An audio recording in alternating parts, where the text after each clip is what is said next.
Now, as you can see here, I will explain how to fix the issue of a repeating robotic voice. The robotic voice issue when speeding up audio playback can be quite frustrating, as you see on your phone, as you can see here.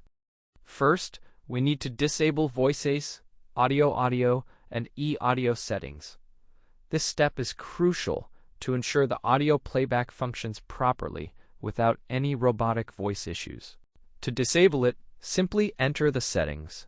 I don't have it, but you can do this. You enter the app, for example, there's music available, we add it, and here's what to do next.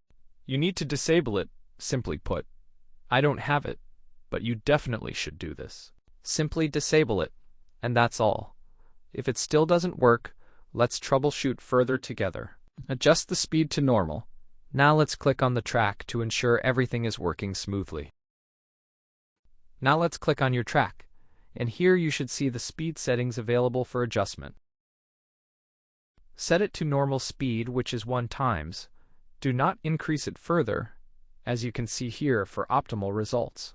As you can see here, the voice can break, so please do not speed it up too much for best results.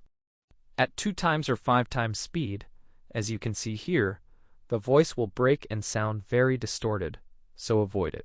It's best to set the speed to 1 times or 1.2x for optimal clarity and sound quality, as you can hear clearly. Thank you all for your attention. Thanks for watching, good luck, and goodbye.